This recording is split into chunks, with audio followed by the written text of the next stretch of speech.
Hai semua, kita ketemu lagi di YouTube channel Bisari. Kali ini saya akan berbagi pengalaman tembus beasiswa LPDP dalam sekali daftar. Sebelumnya, saya ucapkan selamat ya, karena dengan menonton video ini artinya Anda sudah punya rencana untuk melanjutkan studi. Sesuai janji saya akan membahas pengalaman saya dan juga bagaimana tipsnya. Saya harap video ini bisa membantu Anda untuk berhasil lolos di beasiswa LPDP.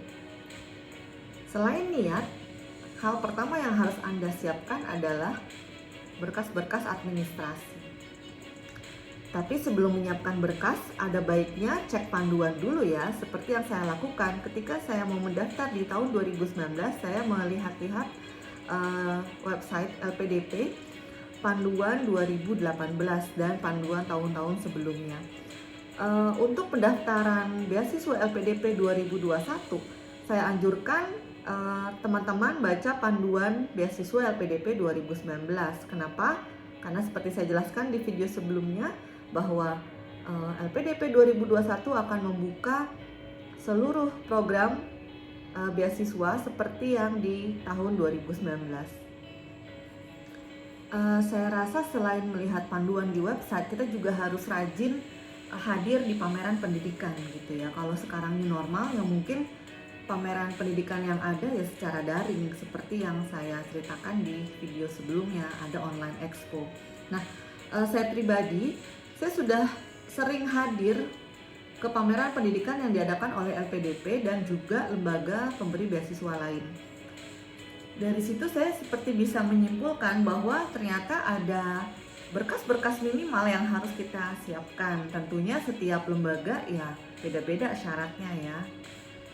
Karena di video ini saya hanya membahas pengalaman saya seleksi beasiswa LPDP 2019, maka saya akan fokus pada berkas-berkas yang diminta oleh LPDP. Jadi yang pertama adalah legalisir ijazah dan transkrip pendidikan terakhir. Jika kita mau S2, kita mau kuliah S2, maka ijazah dan transkrip S1. Tapi kalau kita mau S3 berarti ijazah dan transkrip dari waktu kita kuliah S1 dan juga S2. Kemudian yang kedua adalah sertifikat bahasa asing, baik kampus tujuan dalam dan maupun luar negeri gitu ya. Kemudian yang ketiga adalah surat rekomendasi dari akademisi dan non-akademisi. Maksudnya bagaimana? Akademisi itu bisa dosen pembimbing tesis kita atau dosen pembimbing skripsi kita. Tapi untuk non-akademisi bisa dari atasan tempat kita bekerja dan juga tokoh masyarakat. Kemudian yang keempat, surat izin atasan dengan catatan kalau kamu sudah bekerja ya. Kemudian yang terakhir adalah motivation letter atau essay. Perlu dicatat yang saya bahas tadi adalah berkas minimal ya. Jadi berbeda program, beda juga syaratnya. Contohnya saya membandingkan beasiswa LPDP yang Budi, skemanya Budi dengan skemanya PNS itu ada 1-2 perbedaan. Tapi ketika saya bandingkan beasiswa Budi dengan beasiswa reguler itu sangat jauh ya, banyak sekali perbedaan dalam hal pemberkasan. Jadi sekali lagi kita lihat panduan apa saja yang dibutuhkan. Nah, pertanyaan ini nih paling sering ditanyakan ke saya. Apa dulu sih yang harus disiapkan? Jawabannya mudah. Ya apa aja yang bisa kamu siapkan sekarang gitu loh. Jadi kenapa harus menunda-nunda? Waktunya akan berjalan terus. Tahu-tahu sudah pembukaan, tahu-tahu sudah penutupan, ternyata berkasnya belum siap gitu. Jadi contohnya gini. Waktu saya tahun 2016 mulai aktif hadir ke pameran pendidikan LPDP, terus pameran pendidikan lain gitu ya. Saya mulai sisipkan waktu. Oh, ternyata harus ada transkrip legalisir transkrip dan ijazah nih. Jadi kalau saya lagi ada waktu luang, saya harus ke kampus gitu kan. Saya bisa ke kampus untuk legalisir ijazah dan transkrip saya gitu kan. Ya karena itu yang bisa saya lakukan lebih dulu gitu. Saya belum bisa mendaftar IELTS atau lembaga bahasa asing lainnya karena saya harus belajar dulu dan lain sebagainya. Kemudian saya juga nggak mau rugi waktu gitu ya karena saya bekerja gitu kan. Jadi ketika saya menyadari bahwa saya harus ke kampus untuk urusan legalisir ijazah dan transkrip tadi, saya langsung berpikir, wah kalau ke kampus saya akan ketemu sama dosen pembimbing saya waktu tesis dan skripsi. Kenapa enggak sekali jalan saya mengurus dua hal gitu ya. Jadi saya segera kontak dosen pembimbing saya. Nah ini pentingnya ya, menjaga silaturahmi. Jadi jangan ketika kita udah nggak kuliah lagi terus udahlah dibuang aja, enggak, tetap kita kontak. Nah tapi kalau untuk teman-teman yang sudah lose kontak dengan dosen pembimbingnya atau dosen-dosennya dulu, mudah kok, kita cari aja di website kampus kita terdahulu, lalu kita hubungi gitu. Dari admin kampus itulah kita bisa tahu bahwa beliau jadwalnya bagaimana, kira-kira bisa nggak ditemui, seperti itu kan. Nah singkat cerita, kalau kita sudah bisa mengontak dosen pembimbing kita di kampus terdahulu, maka kita sebutkan aja tujuan kita gitu. Kita mau minta rekomendasi kuliah supaya bisa daftar LPDP. Saya yakin kok beliau pasti mau, karena sudah tugas moral ya, dosen dan guru itu senang kalau muridnya berkembang gitu. Nah usahakan bantu dosenmu itu mengingatmu gitu loh. Jadi sedikit aja misalnya kita ceritakan bahwa kita adalah mahasiswa beliau gitu, mahasiswa skripsi kah, mahasiswa tesis kah, atau apa gitu. Kemudian kalau saya pribadi, saya tulis draft surat rekomendasi saya sendiri gitu loh. Terus tunjukkan gitu ke beliau, apa beliau setuju dengan isinya atau masih harus direvisi gitu kan.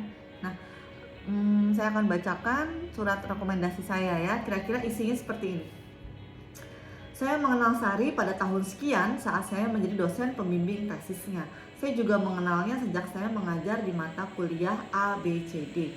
Saat itu Sari menunjukkan sikap ABCD. Hal ini menunjukkan bahwa ia seorang yang ABCD. Ketika mengerjakan tesis, ia juga menunjukkan hal yang EFGH. Maka saya yakin ia pantas menjadi mahasiswa doktoral di kampus Z.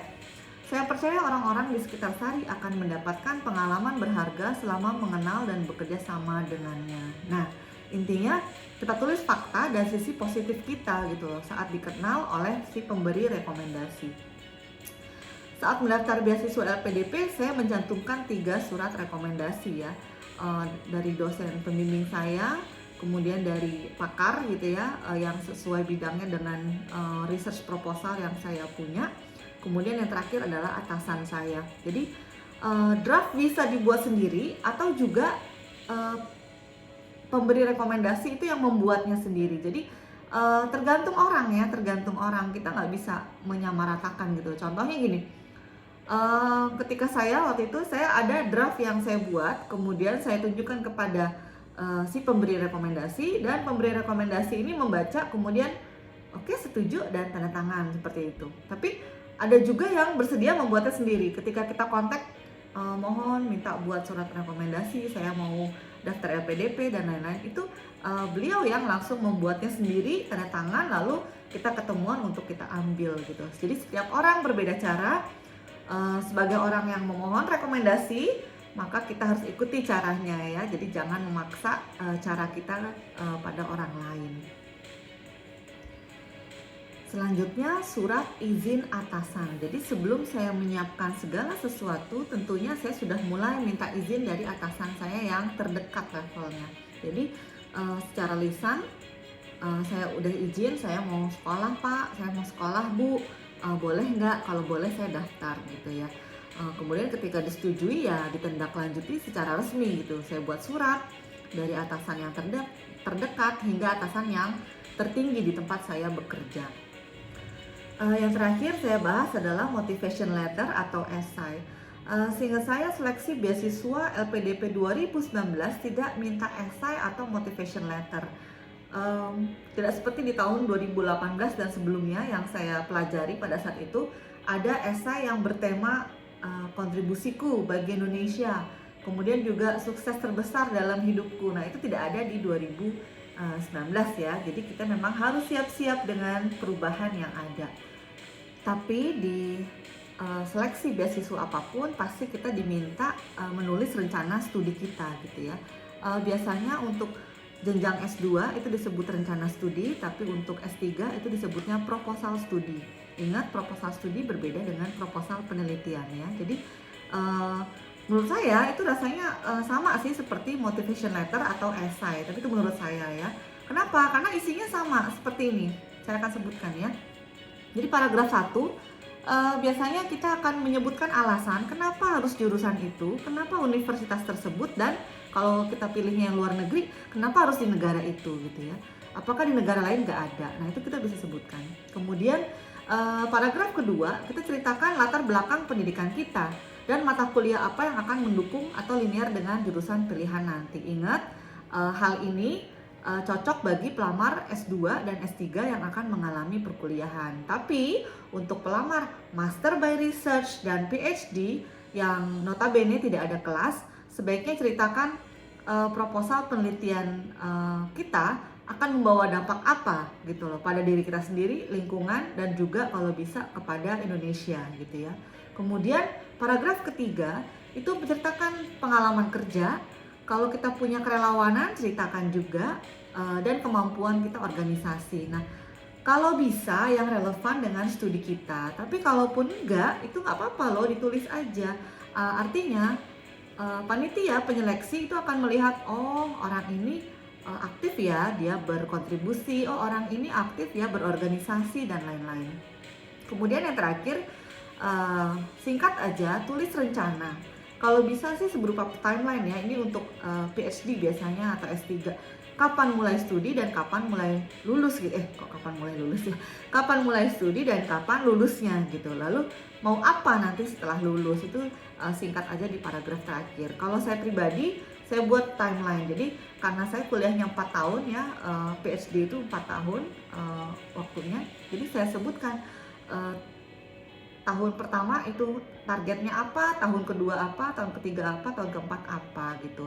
Jadi dengan begitu panitia penyeleksi gitu ya, atau penilainya lah ya, penilai itu akan melihat, oh orang ini sudah sangat sudah sangat terencana gitu loh. Oh dia mau studi ini akan terlihat dampaknya apa. Oh orang ini pilih jurusan ini, kampus ini, negara ini, itu jelas gitu.